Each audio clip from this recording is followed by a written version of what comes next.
Have you ever wondered if you really need an artist to create your game? As a game developer who isn't an artist myself, I face this problem too.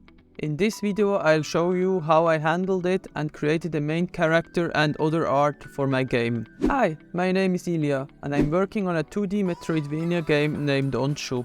The first question many people might ask is, what program do you use? While most game developers on YouTube use Photoshop, I didn't find it the right fit for me, since it costs money and has many features I won't be able to master anyways. So I went for something simpler, yet powerful enough to create my art.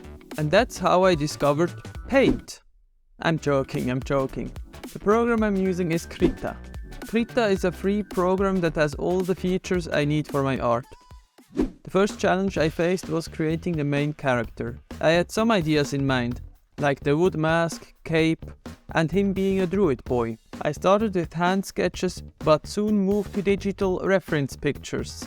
A lot of reference pictures. These references, I created several versions of the main character, like you can see, but I wasn't happy with any of them. So I went back to the drawing board and redrew him from scratch. Like you can see, it took me a long time and multiple versions. I experimented with different sizes of the character, capes with hoods, different eyes for the mask, and I even thought about giving the mask a mouth. I'm glad I didn't though.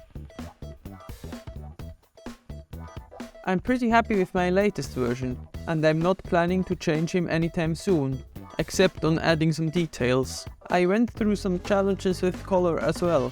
I went too bright at the beginning, and I also had the problem of making him too green, what could make him not visible when he's in a forest area.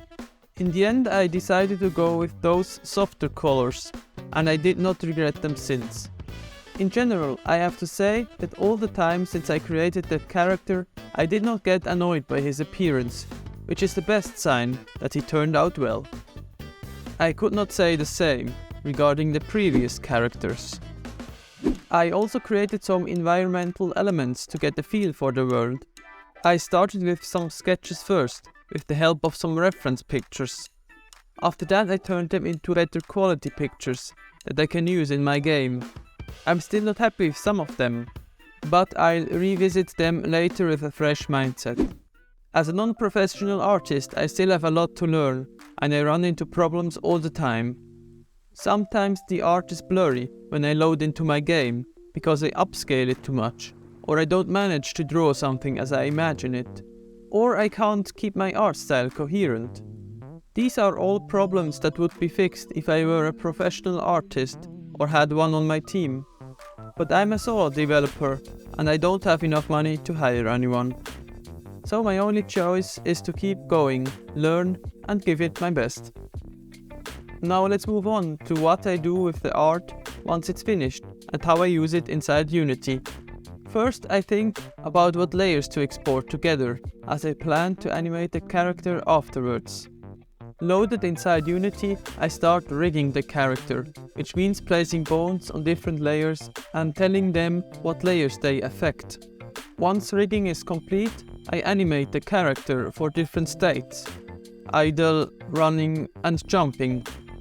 Although the animations are good enough for now, I didn't go into full detail with the animations yet, since I might add some details to the character later, and I might need to redo all the animations from the beginning anyways.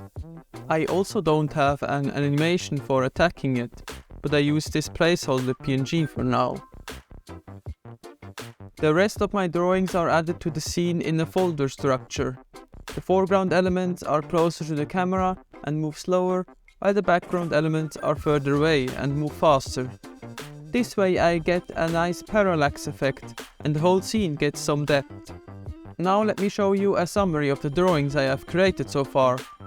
For the environment I have those ground elements for the beach, a ship you can jump over and a lot of decoration elements.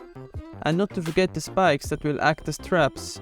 As for the character, I have the main character you already saw, and then I created the first enemy that just runs away and does not attack you. And this enemy here that I will show you in more detail in another video.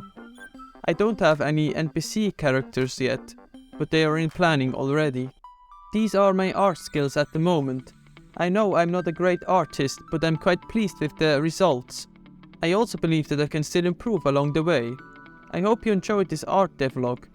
The next episode will focus on all the mechanics I have implemented in the game for now. If you don't want to miss it, remember to subscribe. If you like the video, remember to like it, and if you have any feedback or any ideas, feel free to leave a comment below. Thanks for watching, and I'll see you next time. Bye!